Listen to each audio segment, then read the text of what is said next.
What's going on, guys? How you doing? You guys miss me? No, it's been a while. Out here on my break on a Tuesday. It's a short week for me. Thursday, I got an appointment for a specialist for DOT. It's for sleep apnea. There was like a big kick on sleep apnea in the medical industry, I believe, like a few years ago. Probably like right around COVID, actually. I don't know. They were on it because I know a lot of guys that went in to get DOTs, and they got hit with this sleep apnea test. And then if you didn't hit a certain threshold, which they said at the time was 10, then you needed to get like the apparatus or the CPAP and the blah blah blah. So every year now, once a year, I got to go in, and I do have the appliance. I don't use a CPAP because that doesn't. It's not very comfortable. I've never tried it, but it just doesn't look comfortable. It doesn't look like something I'd be into.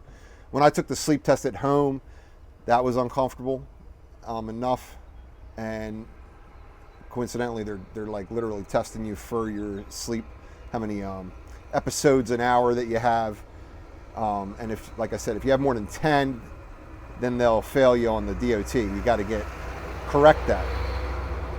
And then they get into their big explanation as to why, and all that stuff. Now, it has helped me, but I'm real skeptical on stuff like that, especially when you hear a lot of guys like going through it all at the same time. It's like they have like a push on it, So, but anyway, I got a doctor's appointment Thursday, which they gave me off for. I requested off, and I wrote on there, this is for DOT. I have to see a specialist. If I miss this appointment, because he's a specialist, I can't just go in the next day. His next appointment's like in August, and it's June. So I need the day off to go see a specialist, because I figured they were going to deny me. Now they did approve it, so I'm going to get that done, hopefully, unless the DOT throws me another curveball and they go fishing for stuff again. I'm sure there'll be something else eventually, because I got the tinfoil hat on. It's a big money grab half the time. You know what I mean? These, it's just. They disguise it as, oh, we need our drivers to be safe. Yeah, but they'll load you up with 200 stops and expect you to get it done in 8 hours. That's, they have nothing to say then, but no, you stop breathing 10 times an hour, you're not safe on the roads. Like, come on. But, so yeah, I got that Thursday. Hopefully that goes through without a problem, because without a DOT, you can't drive. Department of Transportation, it's a federal thing. You need to have it. I'm limited to once a year. I got to get it done because I had new hips 6-7 years ago now. That limited me to once a year instead of the 2-year expiration. And now with the sleep apnea, so you go in there. The older when you're young, you're like pretty cocky about it. But the older you get, I'm 23 years in now, and you start looking at that pension and you start sweating a little bit when you go to DOT when you have issues, because if they deny you, then you can't work, and that sucks. And you don't want to lie. I know, and not really lie, but yeah, some guys, you want to make sure that you're telling the truth when you go in there, because I do know a driver that got caught up in that.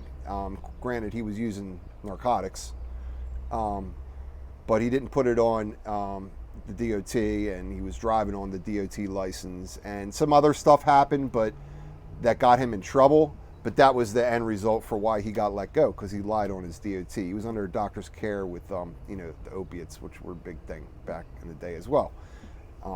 That was a big problem, and he lied about that. So also with weed, weed's like legal now, blah blah blah. And I'm not a lawyer, and I don't want you to take my advice literally, but you got to be careful with weed too. I don't smoke weed. I don't even drink anymore unless it's like the weekend. I got all that out of my system back in the day. I know there are benefits to weed and stuff. I'm not going to go into that, but I just don't smoke. And at the end of the day, the DOT is a federal licensing that you have to get, and weed is illegal federally. So these state laws and these medical cards and stuff like that, it doesn't matter. Just if you work at UPS and you have a DOT, be careful with that. I think it should just be legal, but it's not. I mean, you can't be out there high you know. But there's a lot of benefits to weed, and you know, I used to smoke back in the day when it was illegal. Not to put myself on blast. I think hopefully I'm, but you know, I'm 45. I'll be 46 this month. And yeah, I thought it was a lot funner to smoke weed when it was illegal. It's just not as fun anymore. You know, hopefully I didn't incriminate myself there. Cops gonna come swinging in. But no, I used to smoke a long time ago, before UPS. You know. And I don't recommend smoking on the job for sure. You know, if it's something that guys do on the weekend and stuff like that, you know. But just be careful with that, because you just if you're a driver for UPS, you know, at the end of the day, you can't smoke, because you got a DOT, and you just can't do it. But I don't really know anybody that's really been banged up on that, but it's something to think about, you know. And one more thing I wanted to say: it's been a while since I made a video. Life catches up with you, and I get busy, and you know, I don't really know what to talk about sometimes. So I had something come across my plate this week, and I've heard it a lot. This is something that has to do with the contract. I've heard it a lot since this new contract got approved and we voted it through. And I mean, it's been something that's been in the contract, but it's Article 37, Section 2.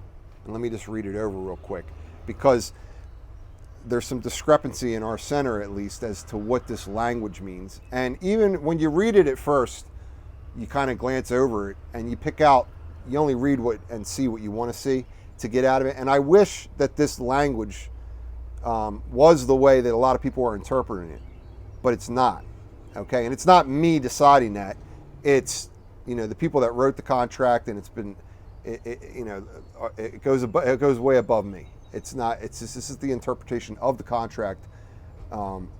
This is not the way. I'll read it real quick, and we'll go through it with each other. All right. So Article 37, Section 2: not more than one member of management will ride with a driver at any time except for the purpose of training management personnel. No driver will be scheduled for more than 1 day's ride per year with more than one member of management on the car. So people read that and they're like, oh, you know, and now I was guilty of that as well when I first glanced over that. With these contracts, you know, they're sometimes written very vaguely, the way we read them anyway, and they're left up for interpretation and case law, stuff like that.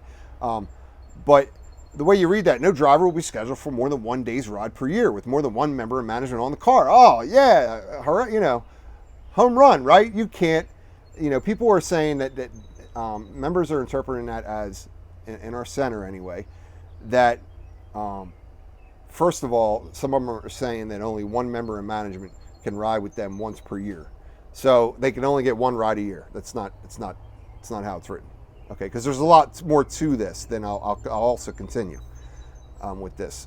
You have to read the whole section. You just can't pick out one sentence in the article and the section and then take that. You know, it's written that way so that it proves its point or whatever. I'm not a lawyer, but I know that this is the way it's meant to be interpreted. So some guys say that no driver will be scheduled for more than 1 day's ride, so they think that only one member of management can ride with them per year. One ride per year. Another way that I've heard it interpreted is that only one manager alone, one physical manager can ride with you per year. That's not the case either. Okay, it's just not. I wish it was. I wish it was that easy, but it's not. So yes, they can drive with you more than once per year. More than one person from UPS can drive with you as well, also more than once per year. All right. This language, now let me read the rest of it. So, no driver will be scheduled for more than 1 day's ride per year with more than one member of management on the car. Such day will not be used for disciplinary purposes. The sole reason for 2 management employees on the car is for supervisory training. And then there's one more sentence that actually has to do with something else. But so what this means is they can't have, they used to have supervisors go out and train other supervisors on how to do on-car rides with drivers. So they would have 2 supervisors on the car with one driver, and they can't do that more than once per year. They don't do that anyway. We've never had that done in our center. First of all, we're in a package car and we got a jump seat. I guess if they used to stand there, I don't know. Or if it's maybe feeder language, maybe Greg can jump in here a little bit and give me a little more little info on that. But yeah, this language never really applied to us in our center as a package car driver, because I never had it's more than one member of management ride with me, at meaning two. One member of management that's been there a while and one that's training that other member of management doing a ride with one driver. That's what that language is written for. And even so, it says that day shall not be used for disciplinary purposes. So when you're reading these articles, you got to read the whole thing. You just can't pick one sentence out and run with it. That'll never hold up in labor. That'll never hold up in panel. That certainly will not hold up in our arbitration, because that's not the way it's written. I'm all for fighting the good fight. I'm all for like pushing limits and stuff like that. But there's got to be a certain time where you bring some validity to these grievances, and you just can't fight one sentence in one article in one section and run with it. Because when it pushes past the center, guys are like, got to fight for this, and it's not going to go anywhere. It's not worth me fighting. It's just a waste of energy, because I know why this article was written. And it's not for that purpose. So I'm not going to fight something that isn't going to go anywhere. I can use my resources elsewhere better, my energy, because it's just not, this is not, you can have more than, so let's backtrack a little bit. You can have more than one member of management ride with you per year. You can have numerous rides. I know it sucks. I don't like it either. I mean, there's 3-day OGS rides, there's safety rides, there's lytics rides, there's this new all-encompassing ride they got out now. There's a lot of rides. The way we combat excessive rides is also Article 37. It's over supervision and or harassment. So if you feel like it's gotten to the point where you're just beating a dead horse, then we can file a harassment, we can file an over supervision grievance on them under Article 37, and we can get penalty pay out of that. But it's not just because they rode with you one time and then the next month they have another ride. I know it sucks, and you can give them shit about it, but as long as you're doing the right thing and not make it worth their while, they're not going to continue to do it. And if it does start to creep up on the form of over supervision or harassment, I will 100% address that. But we can't fight it with this Article 37, Section 2. No driver will be scheduled for more than 1 day's ride per year with more than one member of management on the car.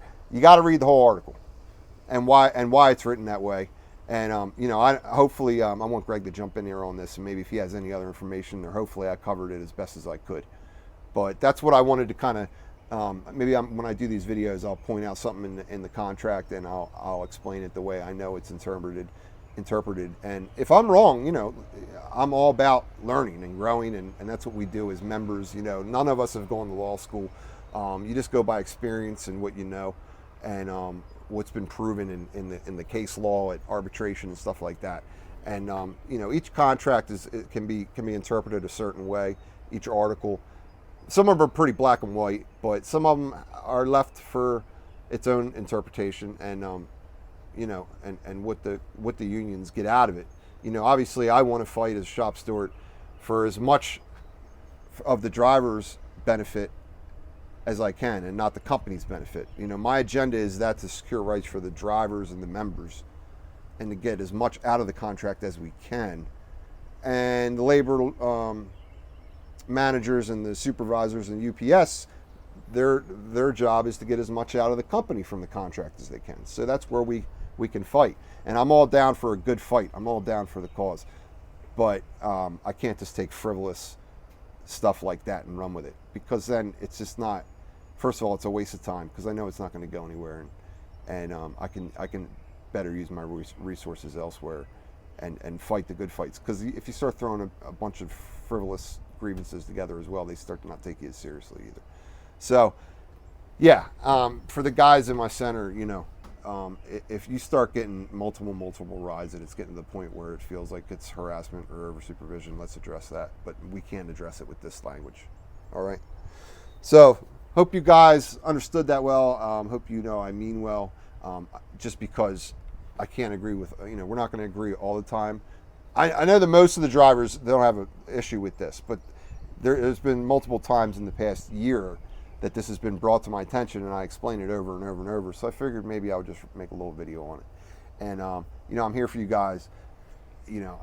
I wish that this meant what with that one sentence out of this article. I wish we'd only get one ride a year, because a lot of times it's bullshit rides. I'm with you on that, and it's harassment. There's some undertones to these rides, and I know what they are, and you know what they are, and just do the right thing. Don't give them when they start laying into you on these rides and stuff like that. Don't give them what they want. Don't shortcut. Do the right thing. Use the methods. Make your money. Show them the reality of this job, because I know that all they do is sit behind a desk all day with these numbers and think more and more and more. And then they get out on road a lot of times with these rides, and reality smacks them right in the face. Almost every time. Almost every time. And even when there are good days on rides, there's reasons for that, and you got to document those reasons. That the load quality was fluffed, and sections were taken off, bulk stops. I've been on rides where they took airs off me and gave them to the drivers around me, because they knew that breaking off to do those airs was going to take time, which was going to make their numbers look bad. So, I know the sneaky stuff that they do, and we'll fight that all day long. And at the end of the day, we don't need this little section of the article to get what we want out of the company. We have the defense that we need in Article 37. It's just not that one sentence in that. we can't run with that. But anyway, yeah, I got a short week. Like I said, I got Thursday I'll be off. Friday I have off because my oldest is graduating daycare. Whoop whoop, holla. Congratulations to my Macy, I love you. And then I have off 2 weeks from now for a week. So you're gonna miss my smiling face in the building. But maybe I'll make a few videos. How about that? So you all have a good one. I'll talk to you on the next one. All right, peace.